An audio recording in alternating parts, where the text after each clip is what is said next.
For today's baking series, we're gonna make banana chocolate chip muffins. I decided na muffin naman. Kasi puro na cookie. Ba't ang baby pa naman? Gawa nung saging. So of course, kailangan may saging. Kaya to 5. Kasi maliit siya. Like, diba? Chocolate chip. Hey! Baking soda, egg, salt, vanilla extract, brown sugar, the all-purpose flour. Oh! Gum. Oh! Yung unsalted butter, wait. As usual, as always, ito ulit. Uy! Besa instructions. 1/3 cup of melted butter lang yung gagamitin. Hindi ko alam kung gaano karami yung 1/3. But I guess, syempre, hindi to lahat. Kasi 1/3 cup lang eh. Ito! Oh, hindi. May size pala dito. I don't know if you can properly see, but ito may mga tablespoon, 1/4 cup. But sabi dito, 1/3 cup melted butter, around 75 grams. Okay, i-measure natin. May measure. Tingnan na tayo dito. Wait, I'm gonna get the knife. Okay.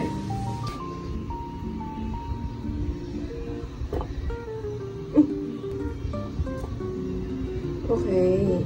This is 74. Okay lang naman siguro, kulang. Half lang yung nagamit. 74 grams of butter.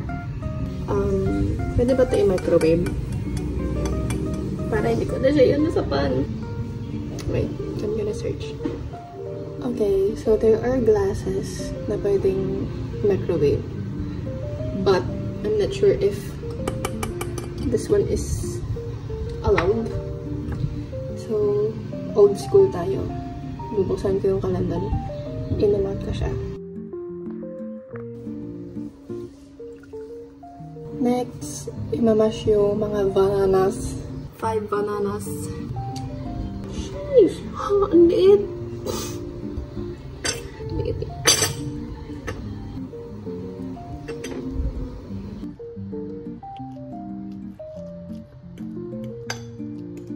Tapos ko na i-mash yung banana. Tapos ko na i-melt yung butter. Pagsamahin na natin ang mga dry and wet ingredients. Nandito kasi yung like, instructions na. Ngayon, i-preheat na yung oven ng 375 Fahrenheit for how many minutes?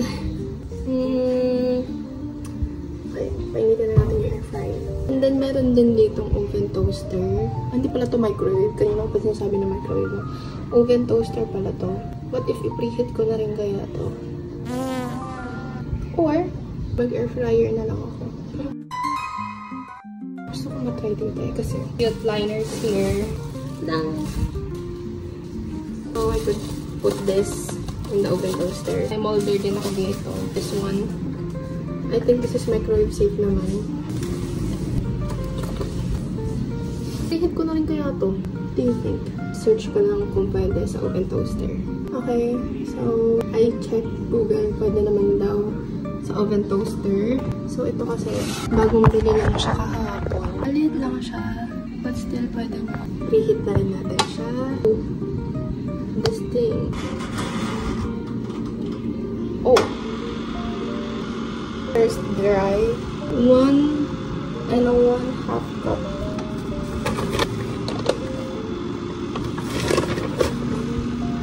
One teaspoon baking soda. Para po nag-iilig siya. 1 teaspoon. 1/2 teaspoon ng salt. 2/3 cup ng sugar. How do I measure that?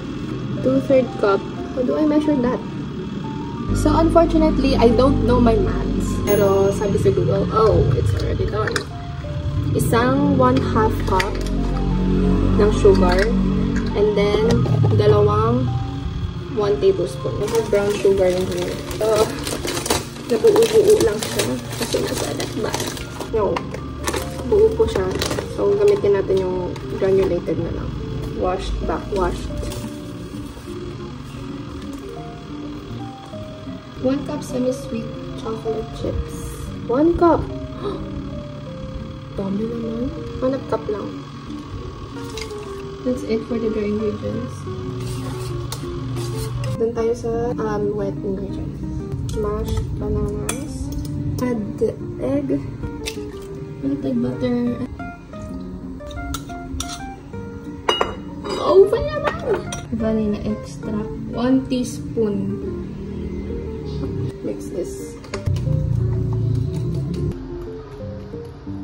Add the dry to the wet and fold together with a spatula until almost combined. Add the chocolate chips. Oh, maya pa pala yung chocolate chips. What can I do? It's already in there.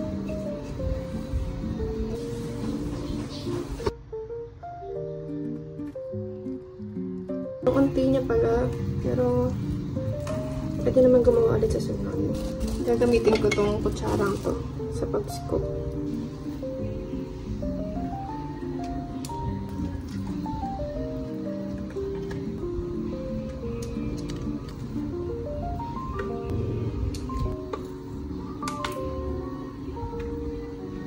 Nine lang yung nagawa niya. 1, 2, 3, 4, 5, 6, 7, 8, 9. Ito sila. Cutie. Hindi ka siya. Okay. Try ko din mag-bake doon. 17 to 20 minutes. A lot of time.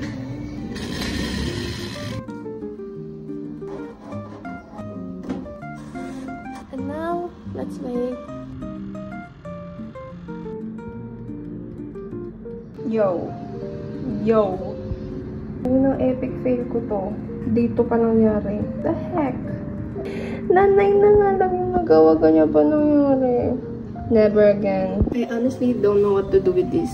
Hindi pa ganun kaluto yung ano. Malambot pa siya, oh. Pero yung sa kabila, hindi naman nasunog. Pero nasunog to, oh. My God. Babalik ko na lang dun sa, ano, air fryer to. Paano to nasunog? Grabe. Sunog na sunog. Damn. That's a lot. That's a lot. Dapat nagtiwala ko sa instinct ko kanina, no? Binunot ko na yan kanina, eh. Kasi sabi ko mag-air fryer na lang ako. Hindi pa siya luto. Pero pwede na. Naluto siya. Nasunog lang.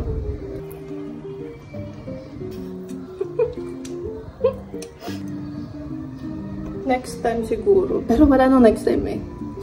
Ayoko na rin.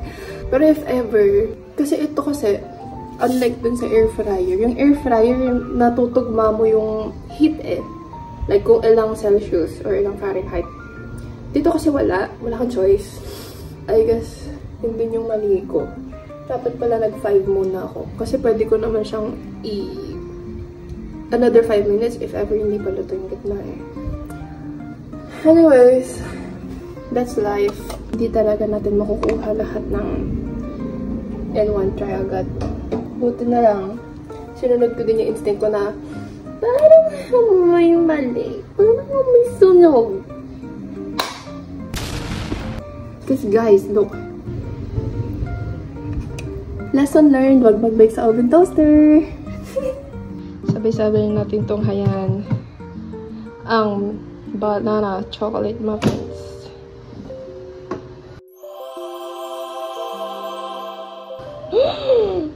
Ang ganda! They look edible. Bango. Sana luto sa loob. Kasi mukha namang luto sa labas. Taste test! Mukha na.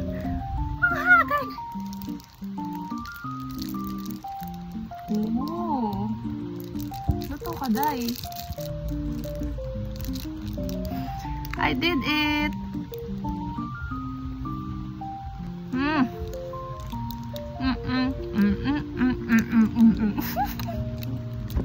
Sarap.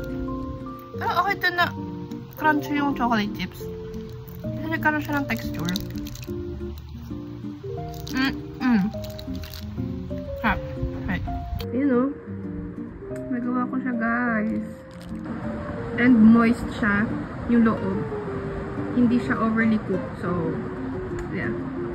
I made it.